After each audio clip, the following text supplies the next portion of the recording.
Friendo, Steve here. Al Larson. And welcome back to Going in Raw, the only pro wrestling podcast you need to be listening to. On today's episode, we've got your WWE post-Survivor Series. So Triple H took to social media and he said, oh boy, this is going to be epic. Epic, he said. An epic, Joe Tessitore at the open of Raw said that this year's Survivor Series was the biggest or best or whatever ever. Well, I guess in terms of people in attendance, he's probably right. No, that could be. Maybe that's exclusively what he was talking about. Could be. That could be. Well, we'll discuss later on whether tonight's Raw was indeed, as the game said, epic. Epic or not. First, we should call him in. We should bring him in here and be like, hey, game. It's been a while since we've called Paul. Yeah. Kind of soured on Paul, and be honest with you. Let's talk about WrestleMania 42. So, we were both discussing on our War Games review about what exactly going forward could be gleaned from the men's War Games match as far as clues about what's ahead. Specifically, heading to the road to WrestleMania, because that kind of, you kind of got a little bit of the start of it at War Games traditionally. So, Dave Meltzer on a recent episode of Wrestling Observer Radio gave his 2 cents, whether this is actually speculation or news, who knows. We'll try to parse all that. This is what Dave had to say. These transcripts come from WrestlingNews.co. Quote, Punk getting pinned, the finish was there. It was there to tell the story. The story is, like I said the other day, this whole thing, when we come out of this match, the idea was we're supposed to know WrestleMania, which is Cody and Roman, and Punk and Braun Breaker are the championship matches. So that's what was there for. That's the plan as of today. Yeah, it's a rubber match. Braun pinned CM Punk, the world champion, so he deserves a championship match. Just basic old school booking. That's what it was there for. Did you see Cody and Roman at the end? It was very clear. Okay. What's very clear is that this is Dave's speculation. Well-educated speculation. I mean, he's seeing what we saw at War Games, putting the pieces together. As far as Braun pinning CM Punk and then Heyman knocking on Adam Pearce's door saying Braun wants championship match, well, no shit. We knew that was going to happen. Yes. I didn't expect it to happen to wait till WrestleMania. In fact, it's happening on the January 5th edition, 2026, of Raw, the 1-year anniversary show. Yes. Yeah. That was announced tonight.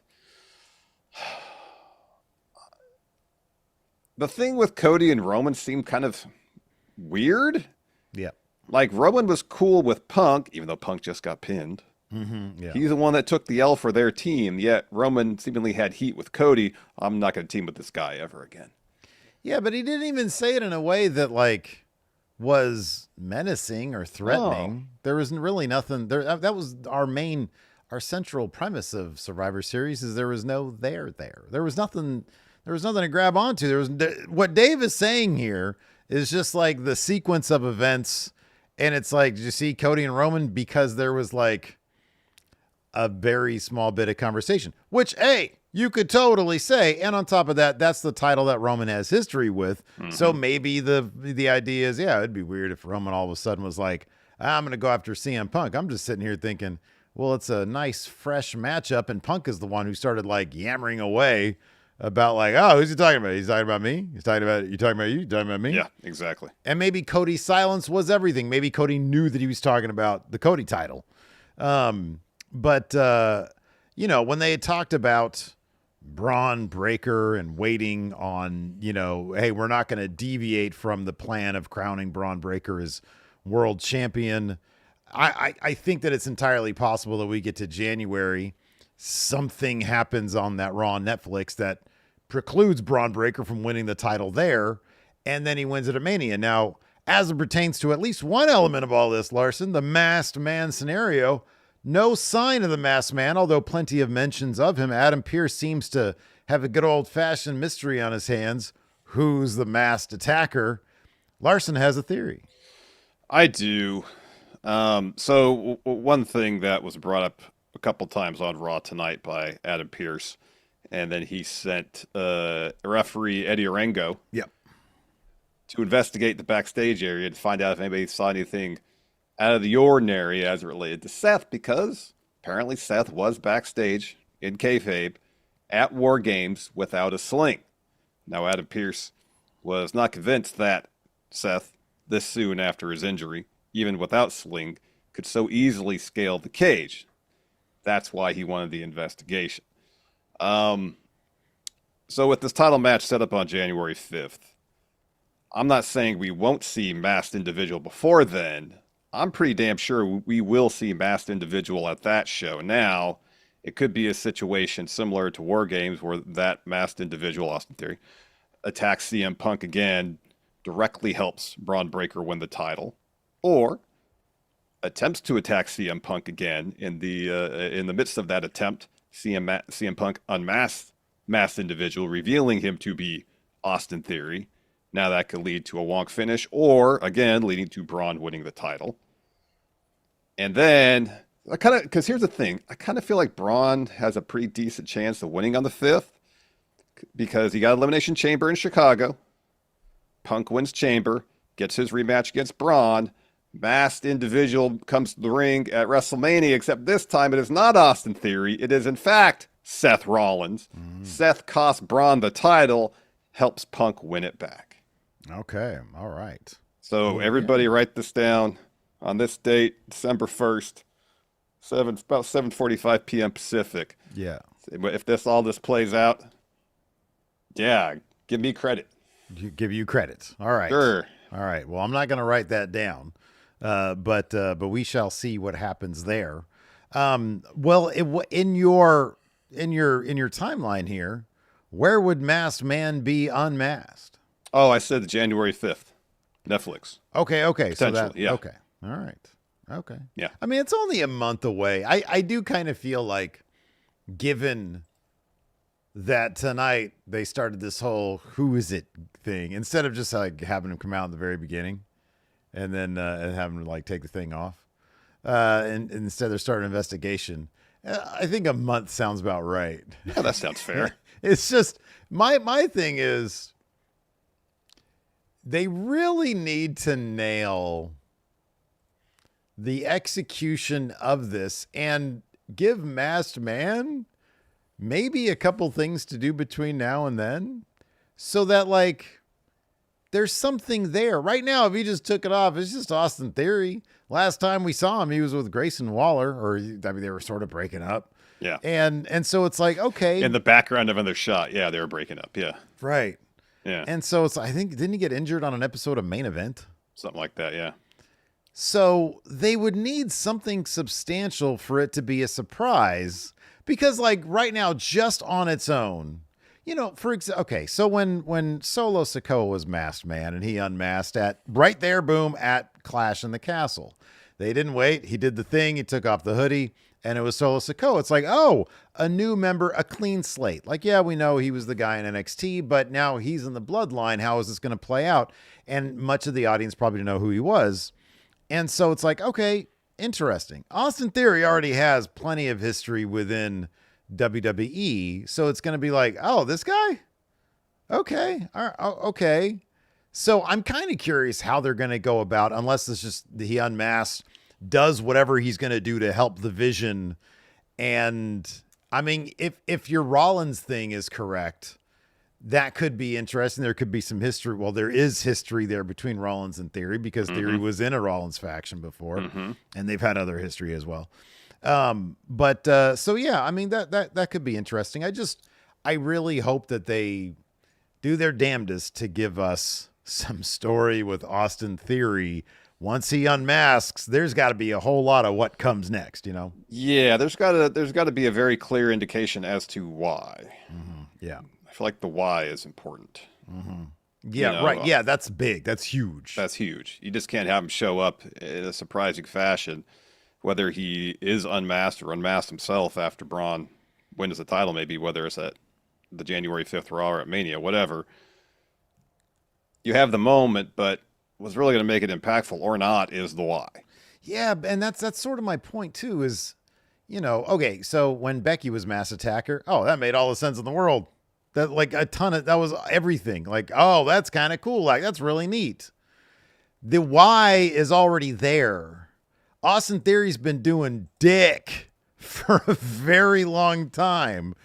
What deeper why could there be beyond, well, I wanted to make a statement. I needed to level up my game. I needed to join the vision because I'm the future of Future of this business. Yeah, I know. You know what I mean? Like There's that, gotta be something that's personal. what it's gonna be. Oh yeah, yeah. That's what it's gonna be. And it really needs to be something a little meatier than that. And if it's a direct shot at Seth Rollins, okay, but they just took out CM Punk, which was kind of like, I don't know. So I know that Punk is the champion and they won the championship on Braun and all that, but there really needs to be a good reason why Austin Theory would even step back for Braun Breaker, you know? Yeah, I know. So, well, I mean, tonight, for example, during Division's entrance, it was Braun Bronson and Logan Paul. They all had the lower third with Division, so it seems like we're here post War Games, at least for the near future. Logan Paul is a member of the Vision. Yeah, that was, yeah. And his first interaction with the Vision was him stepping up to CM Punk because he wanted a title shot. Mm-hmm, yeah. Now, seemingly he's taken a back seat because he stepped up to Rey Mysterio tonight and said the IC title belongs to the Vision. Yeah. So by that same logic, why is Logan Paul taking a back seat? I will say this. You can at the very least extrapolate. So there's two things. There's one thing that I like. There's one thing I don't like. The one thing that I like is you can extrapolate from everything Paul Heyman has said from the genesis of this version of the Vision that Braun Breaker's the guy. Unfortunately, they have not shown us that between the Logan Paul stuff and now, until now. And so I am happy that, and I do think it was a good move, that finally tonight, Braun Breaker got to be front and center, and he's the guy that's going to be at least trying to dethrone CM Punk. You got to think that if he doesn't get it done for whatever reason on January 5th, let's say your Seth Rollins scenario plays out early, which I don't know how that would be given like his actual condition. But if he were to thwart whomever, like the Mass Attacker or the thwart Braun Breaker on the 5th, then that could motivate Braun Breaker to then win at the Rumble or whatever. I don't know. I do think that, given that they're announcing that they're going to do the 1-year anniversary in Netflix, seems like they're going to want a show on par with the first Netflix. Yeah. Maybe minus the final boss, because we saw how that worked out. Yeah.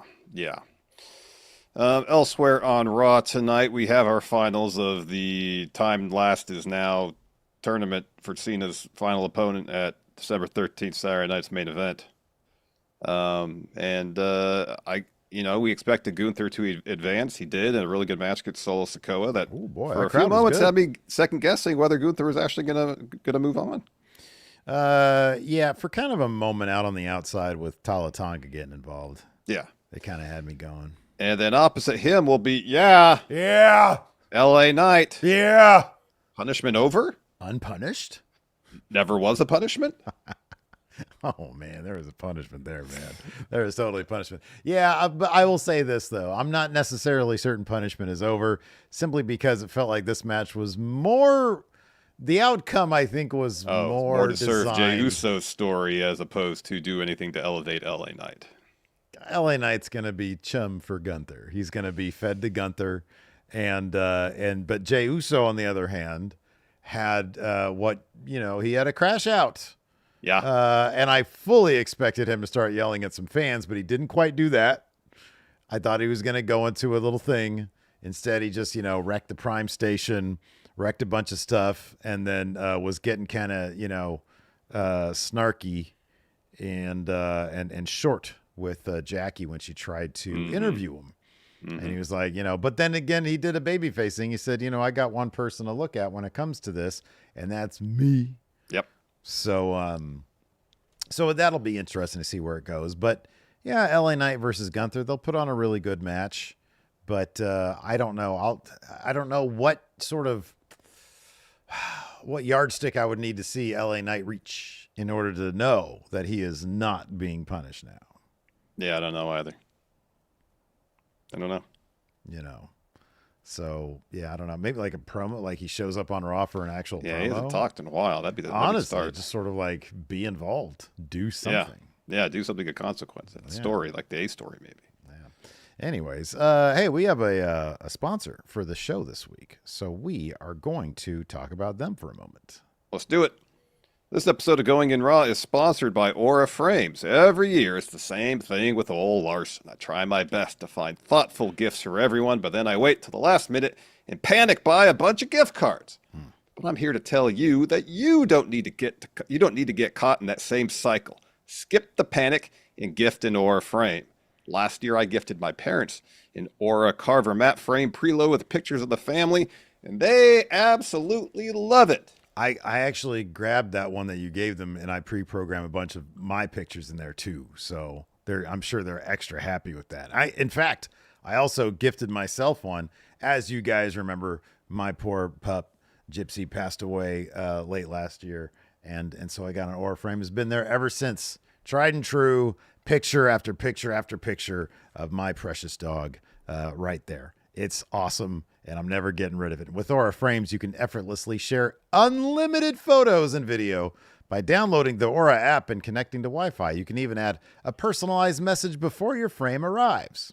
You can't wrap togetherness, but you can frame it. For a limited time, save on the perfect gift by visiting auraframes.com to get $35 off Aura's best-selling Carver matte frames, named #1 by Wirecutter, by using promo code RAW at checkout. That's AURA frames.com, promo code RAW. This deal is exclusive to listeners, and frames sell out fast. So order yours now to get it in time for the holidays. Support the show by mentioning us at checkout. Terms and conditions apply. I might get you an Aura frame, preloaded with endless pictures of me. I'm sure there's a locking mechanism so you can never change it.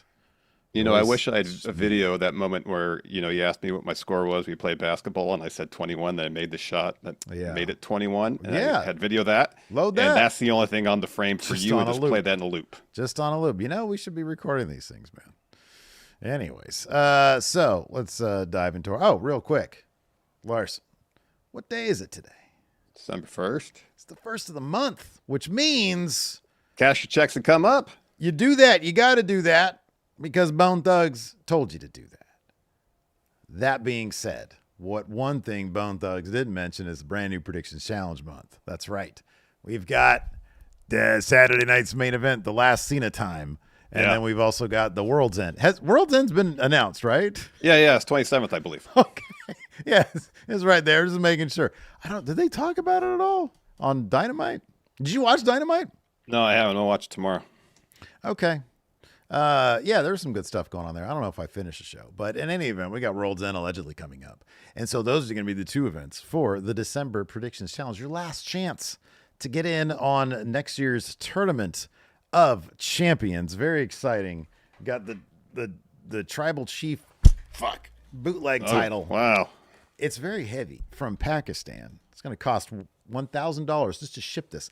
I just cut myself.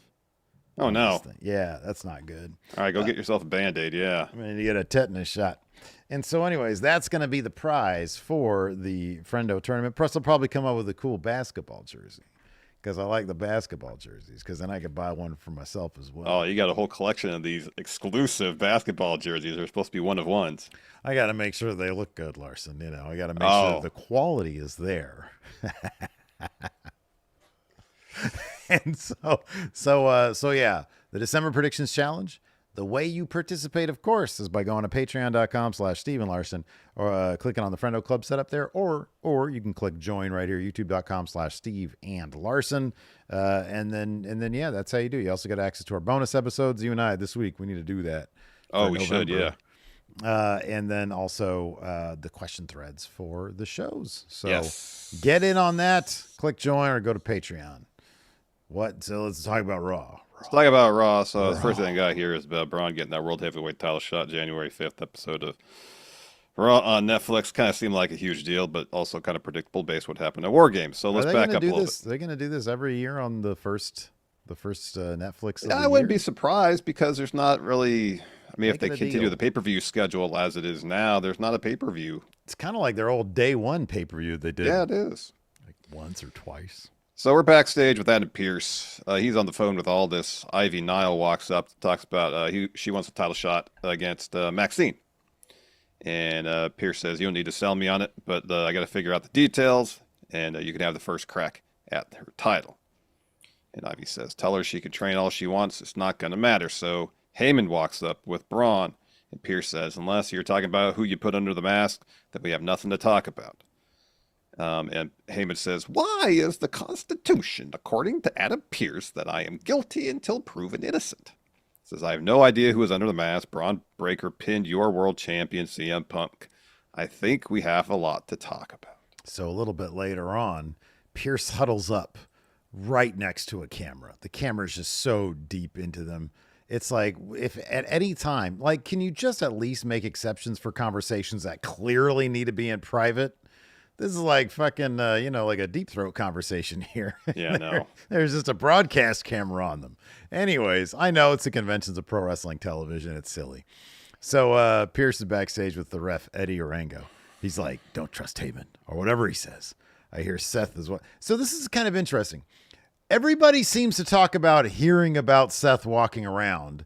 Even when AJ mentioned it, I think he said, I heard that Seth was walking around with the sling. Not that he firsthand saw this. Yeah, no one had direct firsthand knowledge of Seth walking around. Right. And so he says, I hear Seth was walking around without a sling. Medical team says he's not cleared. But hearsay, that's what it is, right? Yeah, hearsay, yeah. But he can climb a cage and do a picture-perfect stomp that looked nothing like Seth Rollins' stomp. He didn't say that. That's me. He says someone isn't saying something, but just keep an ear out and report what you hear. Now, I really wanted like a vignette of Eddie Orango, going around in some sort of Eddie Orango disguise, like the Groucho glasses and mustache. With the fake mustache, yeah. So that brings us to our... What about the Drive Man mask, like in the movie Drive? That thing was terrifying, man. That was terrifying. Yeah, that movie was just on the other day. That cast is just stacked. That movie is spectacular. The movie is like one of the best of the 2000s. Anyways, it's so good. It's like that and Zodiac.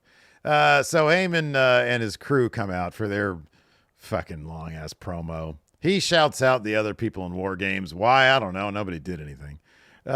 He shouts out Big Bronson Reed, Brock, Drew, and I'm like, oh, that's right. Drew was in the match. All he did was catch Cody. So, and then he said, shout out to the biggest mainstream star on the face today. And I'm like, Taylor Swift's not part of the vision. He says, Logan Paul.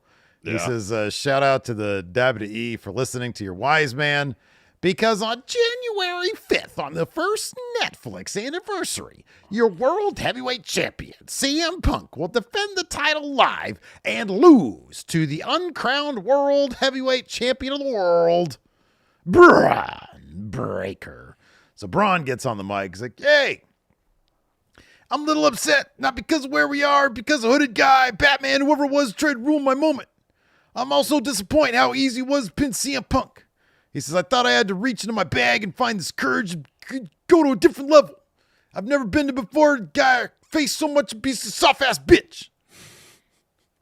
He says, no different than any veteran living off past glory. No better than Seth being a narcissist piece of garbage, holding everyone down. He says, when I hear blah, blah, blah. He says, calls his wife a bigger star than he is. So he says on the 5th, it's going to be a fight, but a different kind of fight. Punk on Saturday. You tried to break my neck and ruin my life and my dream, everything I worked for. You tried to take it away from me. So listen, I'm going to ruin your life, I'm going to ruin your career, and I'll come for every good memory these people remember you for. I didn't forget. This is for you. He says, remember last year when I showed up here and you said in the hallway, well, congrats on all the success. Let's see if you can cut a promo, kid, with like the big boys or something like that. And he says, well, la-dee-da, promo cut. And Ric Flair... He says on January 5th, when you're looking up the lights and they announce me as the new champion, you're a butt sucker. That's what he that was the best line Scott Steiner. Ric Flair, you a butt sucker. Wow, that's graphic. He said Braun Breaker's the real best in the world. So he walks off by himself. Division don't follow.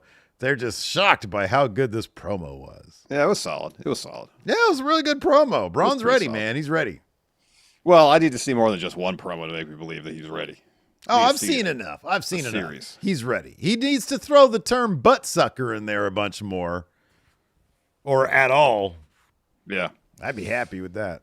So later on, Jackie's interviewing Rey Mysterio. He calls his own son a bastard. He says, if I have to get to him, I have no problem going through Judgment Day to do it. So he's interrupted by Logan Paul. Says, not interrupt. I was on my way to my private jet and I stumbled upon some crazy talk. And Ray says, Logan Paul, if it isn't the one guy who might be more of an ass than my own son. Paul says, I'm 6'3". You're 3'6". I'm a great father. You're a deadbeat dad. But the Intercontinental title belongs to the Vision, so consider this a warning. You need to step out. And Ray's like, what? Or what? Who's gonna stop me? And Logan says, I'll end your career. And then Ray just slaps the shit out of him. You'd called him a bendejo. Yeah. Yeah, that was good. He said, my bastard son. He says that with so much sincerity. That got quite a reaction from the crowd too. You could hear the crowd. They were like, respond oh my to God, maybe this guy is a terrible dad. He just called his son a bastard. Yeah. So now last is time tournament semifinals. We had Jey Uso versus LA Knight. Yeah. Man, LA Knight squeaked out a victory here after eating a a spear and a splash, and then kicked out and did the whole backslide thing. Not backslide, it was the crucifix pin. Thank you. Yeah. Crucifix pin on the Jey Uso. LA Knight, won. As you know, he was walking down the aisle on the way there and on the way back, did not even hint at touching a sign.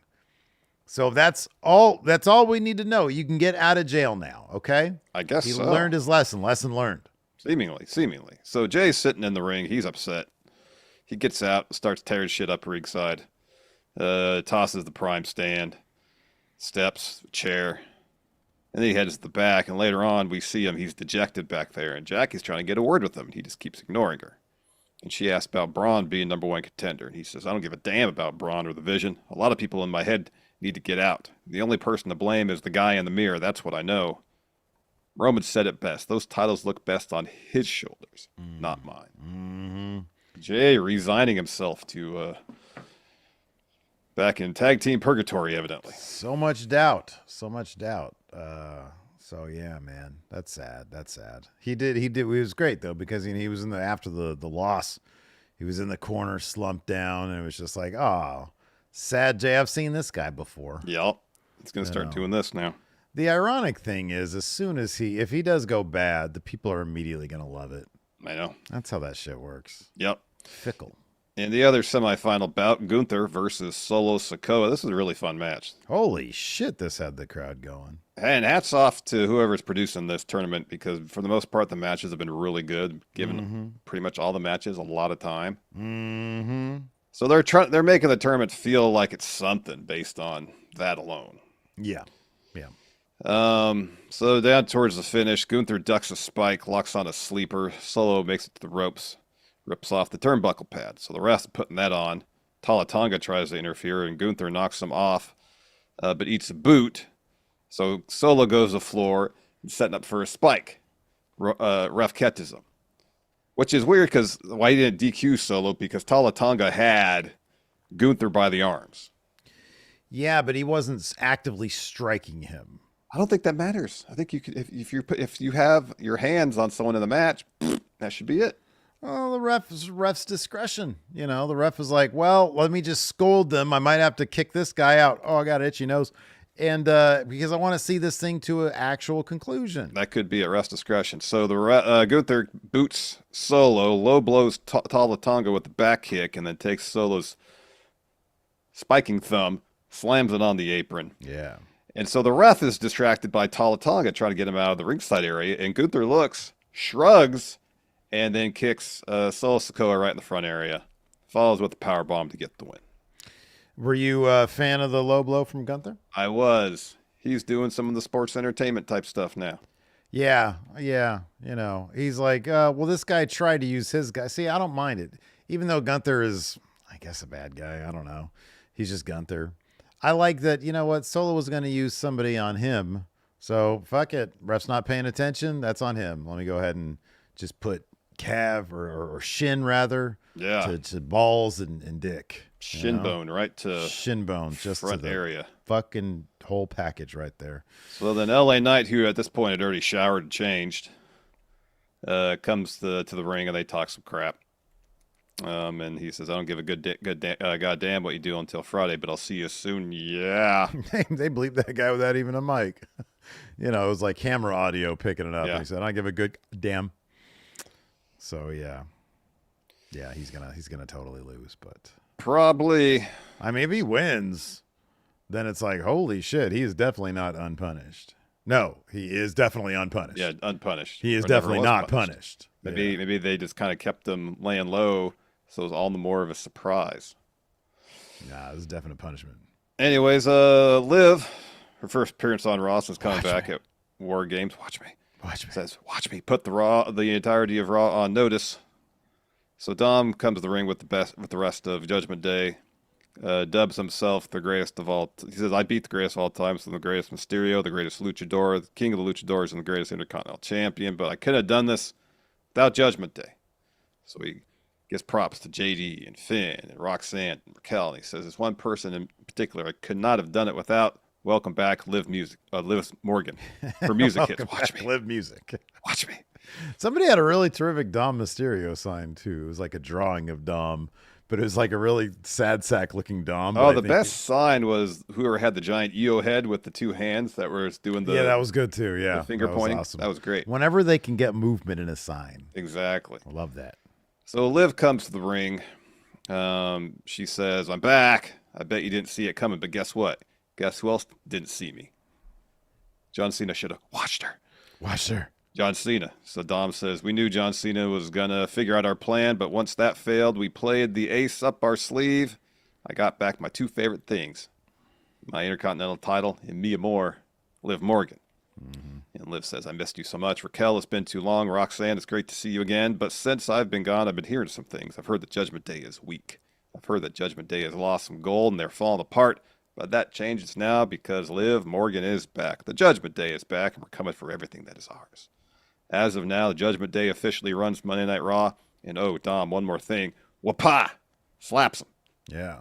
And then leaps into his arms and hugs him, kisses him on the nose. So I guess that like any possible shenanigans she interpreted during her time away now made up for, given by the whoop. There's two slaps. Two slaps. Whoop. So later on, Stephanie Vaquer is being interviewed by Jackie, and she just says, whoever's next, I'm ready for the challenge. And Liv walks up and says, I just want to say I'm back. Congrats, by the way.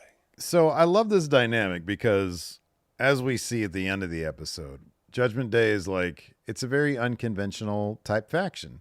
Your world champion type person is Liv Morgan now. Mm-hmm. You've got the women's world champion contender, probably going to win that title. I would not be shocked if she beat Stephanie for it. And then you got the tag champs or contenders. You got Raquel and Roxanne. You got dude tag team. Mm-hmm. And then you got like a mid-level dude. You got the mid-card champ, yeah. What a great sort of, tossing Flipping of the convention. Yeah, right. Isn't that great? That's really cool. Good. So to open the show, Rhea and Io come to the ring. They say, we want to take the tag titles off of Asuka and Kairi. And they seem intent on doing it as soon as possible, possibly tonight. This brings out Charlotte and Alexa. And they pretty much say, we were previous champions. We've never gotten a rematch. We should be in front of the line. And Rhea's like, you already lost to him. You should be at the back of the line. We want our shot. It's funny because when Triple H said, this is an epic Monday Night Raw, I didn't expect just some like pithy conversation to kick off. Yeah. Well, I know you guys said you wanted to be the tag champions, but we kind of want to do that. Hey, but too. they settled it. They're like, hey, let's have a match, and winner gets the next shot of the tag titles. Yeah, they did. They did. That was our main event. You know how we're coming at it 2025, man. Less dialogue, the better. Yes. More action. Action now. So Bailey and Lyra are backstage with Adam Pearce, and they want a tag title shot. And she says, after tonight, I will take it. Pearce says, after tonight, I'll take it under consideration. You have my word. Asuka and Kairi walk up. Say to Bailey, you were the reason we lost at War Games. You didn't join us, and we could have won. You idiot. And Bailey says, I'm an idiot. I didn't lose War Games. Look in the mirror. You're an idiot. And you're even more of an idiot. So Asuka says, at least I'm champion. What do you have? Nothing. Yeah, she throws in her face. She's like, I'm a champion. Who's main eventing tonight? Charlotte Flair, not you. You've got nothing. Nothing. Yeah, that was good. You know what I've also noticed, and this is something that you and I have both observed, or both have observed over the last like couple months. Lyra can be given almost any kind of dialogue and make it work. Her little comedic bit tonight, where she says, "No, we're fine. Sometimes we're fine. Well, we're fine right now. Can we just get this match?" It's like not terribly good dialogue, but she always makes it work. She makes it work, yeah. That ain't easy. Nope. So the main event was Charlotte and Alexa taking on Rhea and Io. Match, they gave it a ton of time. It's like the introduction started half hour. It was At at 7. so Yeah. about a half hour left in the show. Yeah. So we thought. But we get a wonk finish. Oh boy, man, I get what they're doing. I know this is that Triple H sort of shit kind of Attitude Era.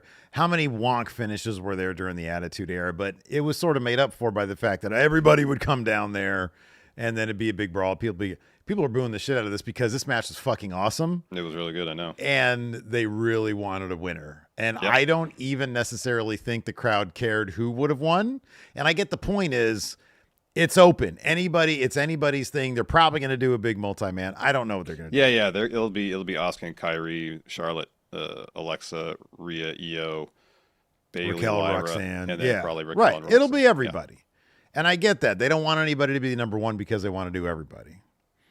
But this match was so fucking good.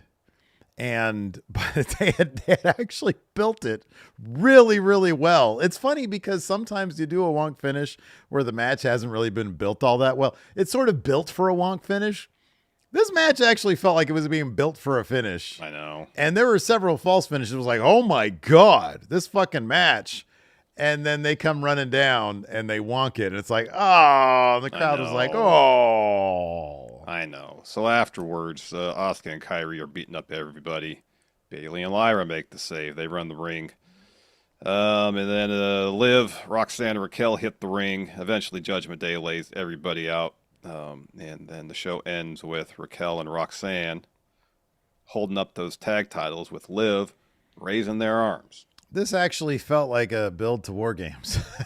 Yeah, it did, didn't it? Right? Yeah, this It's felt like a build to War Game. Oh, this is actually an organic build to War Games, which they just had 2 days ago. Imagine if they had done, if they kind of went away from the conventions of War Games a little bit and had 5 teams, all these tag teams, and just have the tag title match inside the War Games double cage. Right, yeah, I know. Yeah, That'd be fun. Yeah, that'd have been cool. We got this really well done. Oh my God, dude! Like there's film grain. Yeah, I was like, great. wow, this is great. Yeah, It was Bloodsport Natty training Maxine in advance of her next IC title or her first IC title defense. And she's it's like Maxine was in Natty's dungeon. Yeah. And at one point Natalia seems like, you're done. You're done for the day, Maxine. Get out of my ring. Instead, Maxine screams again. It was really well done. Yeah, no, I thought this was I did not expect this at all. Like at first I thought it was a commercial for something cool. Yeah, I thought so too. Right? And then I saw Maxine's face. I'm like, oh, she's like training with Bloodsport Natty. This is cool. And it just got even better. Yeah, that was sick. That was really, really good. So yeah, I think you had mentioned this last week or 2 weeks ago. That's like, hey, maybe this is going to be the gateway to Bloodsport Natty on Raw instead of Natalia. Yeah, I think that's pretty likely and pretty cool. I'll take more of these things. And what a great way to legitimize Maxine. Let's see that transformation in a really cool, gritty way. There was that, and then there was, of course, we had seen this, I think, probably on socials or whatever, or at Survivor Series, I should say. But you do have to give props. I know that like people were bitching about the way they were rolled out, but the WrestleMania poker vignette thing, they did like a Becky Lynch centric one, and it's so well done. It's so well filmed. So whoever is handling that aspect of their production, give that person a raise because it's fucking good. Yeah. And then finally here, AJ and Dragon Lee defend the tag titles against the New Day. Another really good match. Great finish too. This was awesome. Oh my Jesus, dude.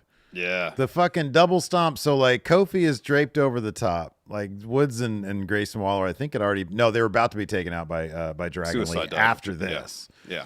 So he comes off the top. AJ's legal. Kofi's legal. Dragon Lee comes off the top and does a double stomp onto Kofi, who's draped over the ropes. Kofi bounces, the impact of that bounces him over into Styles Clash position. The crowd gasped at that. I gasped at that, and then he hits it. It's similar to the Young Bucks spot they do where they do the double stomp into a powerbomb, except it was double stomp into Styles Clash. Yeah, this was sick. This was really cool. It was great. So later on, Pierce is backstage talking to referee Eddie, and Eddie's saying, no one said they saw anything weird except Seth. So Pierce says, keep me posted. So AJ and Dragon Lee walk up, and they say they want to defend the titles next week against another worthy team, and they choose War Raiders. Easy win for the Styles and Dragon Lee team. Stylish Dragons. Stylish, right? Did they officially make that the thing? No. They're calling themselves? Okay. No, I don't think so. For AJ Lee, then. So, yeah, we're about to read some questions from the friendos. I'm going to ask everybody. We got 528 people watching. Hi, everybody. From what we understand, we're kind of new to this. If you guys can all hit the like button. Yes, please. And if you're watching this on mobile, if you go to the top of the comments and swipe over, there's a thing called a hype function. I don't know what the fuck it does, but apparently it helps us. We're still new to this. We're coming up on our 1-year anniversary of starting this podcast. We are. Very exciting times for us. Indeed. Thank you, everybody. Ripe old age of approaching 50, and we decided to start 50, a wrestling it's slow. We're slow to learn new things, I just learned how to program my VCR the other day. It's never too late. Nope. Jack Kirby started the Marvel Universe deep into his 40s. He was approaching 50. And so if it's not too late sorry, I said Jack Kirby. I meant Stan Lee. Oh. I don't know how old Jack Kirby was when he started all this shit. Probably super young, to be honest with you. You don't just start drawing like that in your 40s. Yeah. Well, maybe. I guess you could start drawing like that in your 40s professionally. Yeah, yeah. You spent a couple of years before that, like fine-tuning that stuff. Yeah.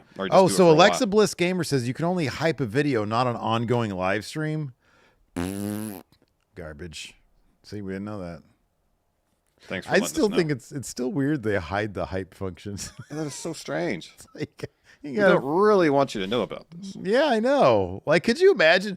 Because there's a dude at YouTube who's like head of like that of hype, right? And he's like, wait, shit, where are you gonna put it? He's like, no, it needs to be, we're front center is a new feature that can help creators get their stuff out there. It's got to be like next to the thumbs up. Yeah. So, but anyways, we know the thumbs up helps, so hit that thumbs up. Hit the subscribe button, the notify bell. We've heard it's always good to ask about that shit. Yeah, we have 533 watching now, yet we only have 86 likes. Can we get that up to at least 200, please? Also, we've got merch over at friendoshop.com. The new promo code is live. It's Friendo 2026. No different from 2024, that promo code. Same exact one. 20% off, which is a really hefty. A lot of Black Friday deals aren't even 20% off. No, like we 10 offer or 15. What kind of deals are those? We offer it year round. 20% off right now. Friendoshop.com. We got a bunch of great stuff over there. I have none of it. I don't even know. Is that shirt even there? It used to be. I know I just put it live, but like I need to put it live. Like I made another one of those on like the shirt that I like. So that's gonna go. This hat is. I got a Wrestle Juice beanie that's new. Yeah. All sorts of shit over there. Yeah. All sorts of good stuff. Go check it out, please. Thank you. All right, you want to jump right into some blind power ranking, Steve? What better way to kick off questions than a blind power rank? Let me see here. Maybe we'll do 2 of them, but we'll do this one for sure. Okay. Luis asked you to blind power rank these 6 he says power rank, but we're going to do blind power rank these 6 John Cena rivals. God damn it. 6 John Cena rivals. Okay, Cena rivals. Let's go. First name here, Dwayne Johnson. They fucking main evented 2 WrestleManias. Yeah. Called the Once in a Lifetime. And then they did it twice. and then the ultimate, the final boss kind of like killed John Cena's heel run because he didn't even show up for it. So I'm gonna say Dwayne is. I'll go Dwayne 3. Okay. Next up, Rob Van Dam. I was not aware they had. Oh, well, just the ECW, like the thing. I guess so, yeah. Yeah, that thing. I love that thing. I thought it was great. Wouldn't really call it a feud, though. Unless Or they a did rivalry. more than I. Yeah, I wouldn't really consider that. But that being said, I love RVD. I'll put him at number 5. There's got to be other crap names on here. You're putting RVD at 5 because there's other crap names on here? Well, there's got to be one other crap name on there. All All right. my point. Next up, JBL, the wrestling JBL. god. I hate to say this, but that was actually a hell of a rivalry right there. They had some good, bloody match, at least one. Yeah. JBL's the guy who passed the torch over to Cena. I'll put him at number 4. All right, next up here, Yeah. John Laurinaitis. Okay. When I said shit names, that's who I was referring to. Yeah. Number 6. Number 6. All right, next, Brock Lesnar. I mean, bro. Look, it's if I gotta put him at probably number 2, because you gotta think Punk, Edge, Orton, even that dude in the club that stabbed him that one time, Jesus, Carlito. Did he ever feud with Michael Cole? No, but he defeated him in a match. Yeah, he did, didn't he? And then poured barbecue sauce all over. All right.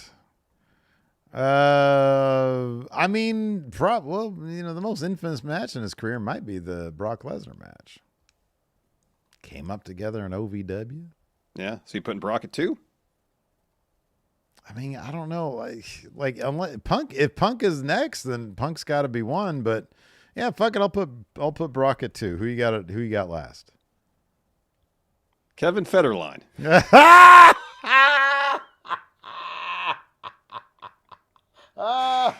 Yes.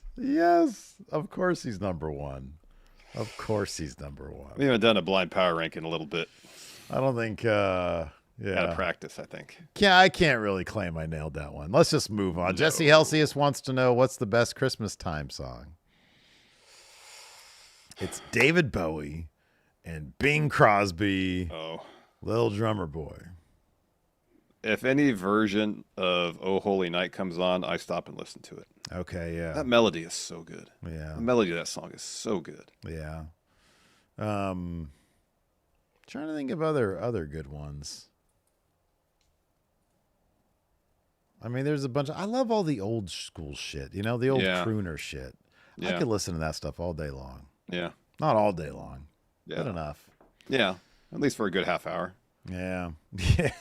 Yeah. On the way to Winco, maybe. That's a good question. Chris Deaton asks, what is a match you like to see at Saturday night's main event with NXT versus main roster?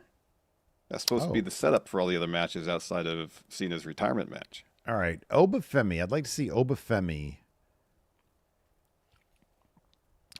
Obafemi versus Sami Zayn. Interesting. And Obafemi makes a statement with Sami. Just fucking wrecks him like the Kevin Owens powerbomb thing. Mm-hmm. Just wrecks him. I think that could be really cool. It'd be a great match. Javon Evans versus Nathan Frazier. Oh, that'd be cool. They probably wrestled in NXT. But here's my thing about that. I don't want to see Javon wrestle the chumps in the tag division. We got to get people used to him wrestling the big All right, what names. about, not in the tag division. I would say, well, you want someone maybe a little higher up in the tag division. You do Javon Evans versus Alex Shelley of the Motor City Machine Guns. No, man. We need somebody higher up the ladder completely than the Motor City Javon Machine Evans Guns. Don't versus say Chris Sabin. Do not say Chris Sabin of the Motor City Machine Guns. John Gargano. Okay, again, he is in the tag division with the Motor City Machine Guns. That's twice you missed it now. What about Javon Evans versus, I got it, Don't Montez say Ford. I think still in the tag division. What has the Street Profits been doing? They haven't been on TV since they lost the Wyatt Six.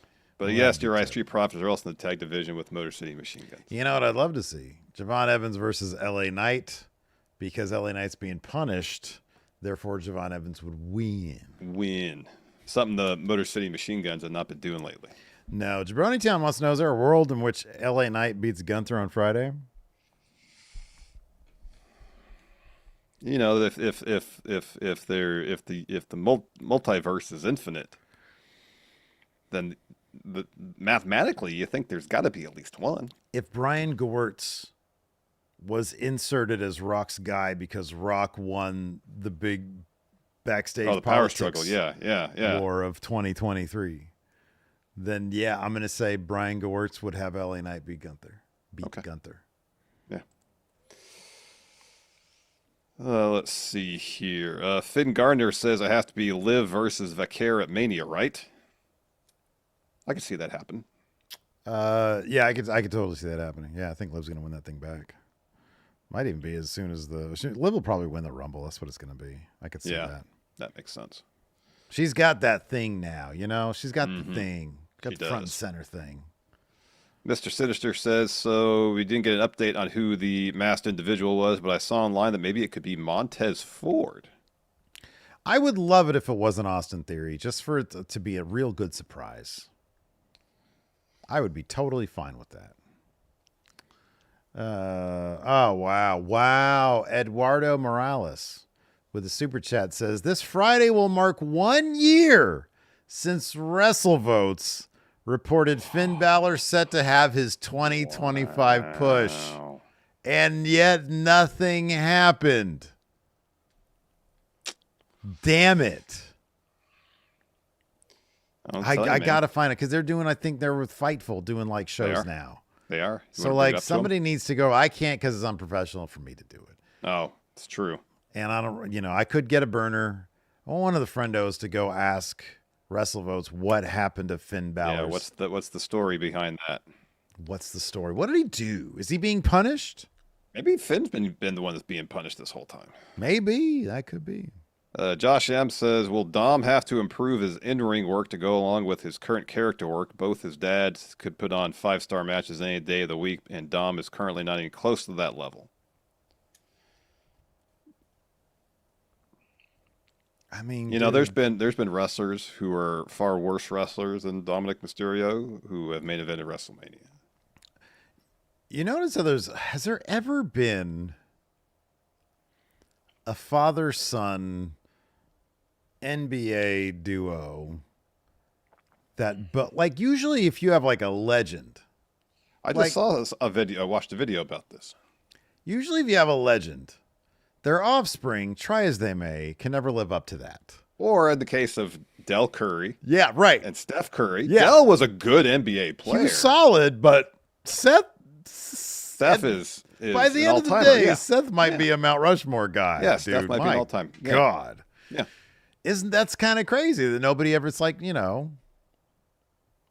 So, Ray and Eddie, Jesus, man, they're just, it's tough. That in-ring, that is tough. And you got to think that like coming up the way they came up, it's different than the way Dom came up. I don't know when Dom expressed an interest in doing this. Maybe he was always, but like, I don't know how much experience he had outside of WWE. Yeah, no.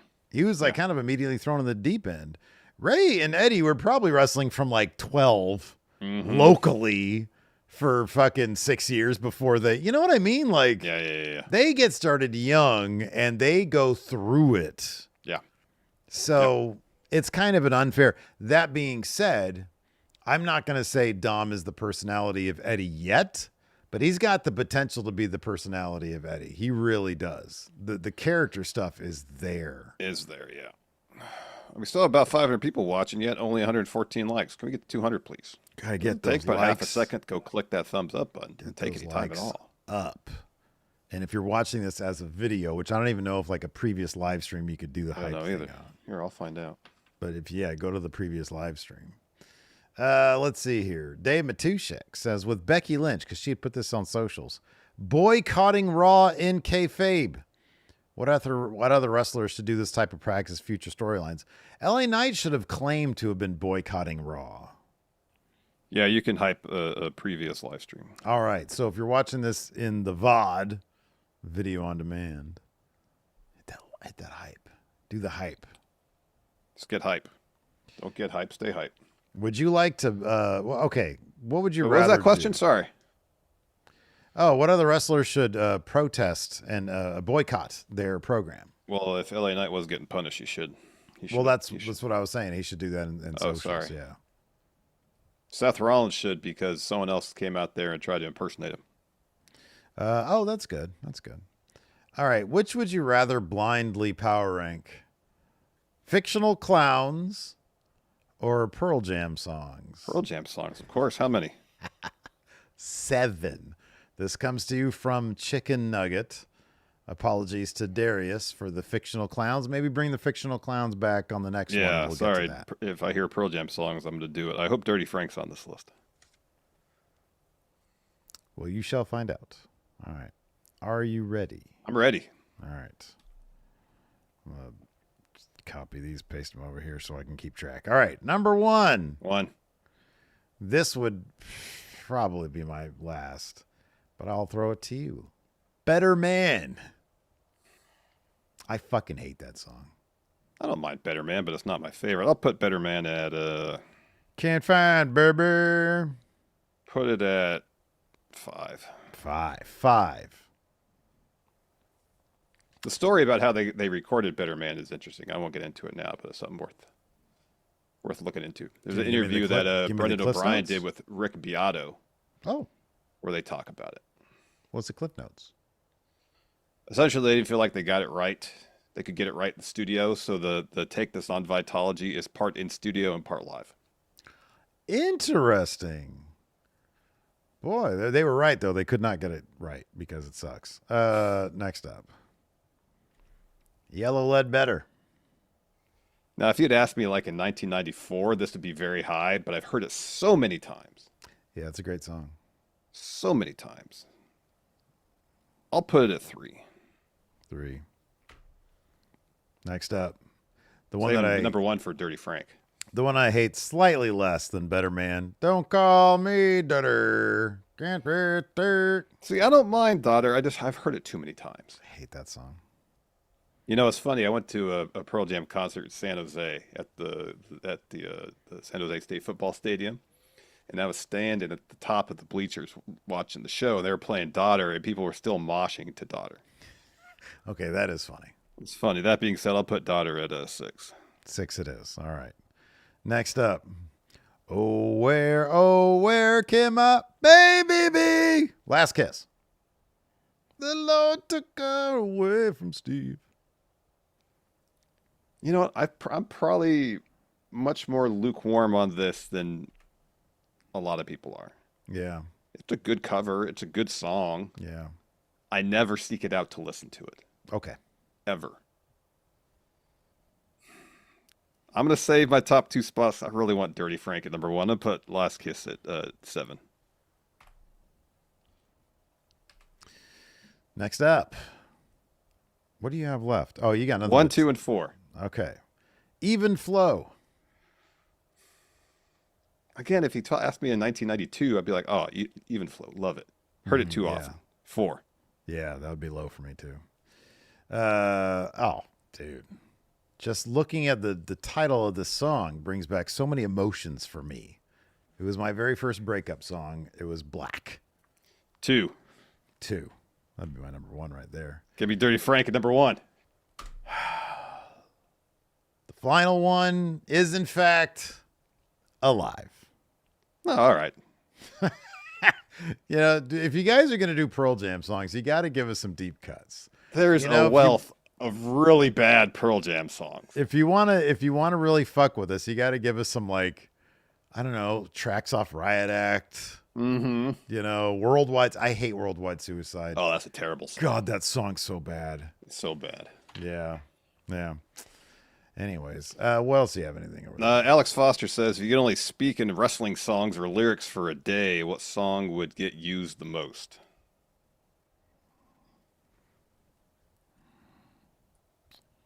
That was a good question. First song that popped in my head was Metalingus. On this day, Wake I up, see clear. look out the window. On this day, I Yeah, see but okay, I clearly. think like these, Which is funny. I have my contacts in, so I can't see anything. the irony there. The songs are meant to communicate.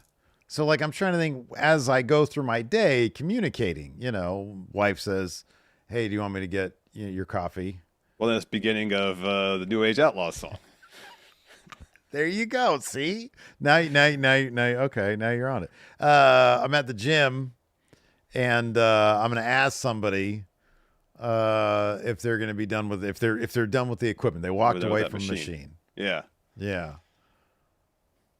Now, but that's how you ask, right? What wrestling's theme song would I use?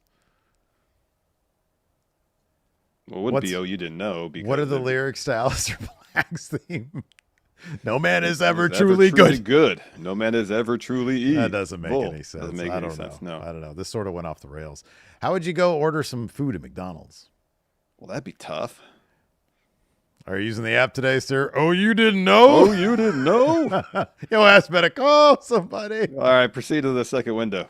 Oh, they'd ask for your number and letter, or letter and number. Yeah. Anyways, this went off the rails. That's going to do it for the show today. Thanks, everybody, for tuning in. Hit that like button. Until next time, we'll see you guys around. Goodbye.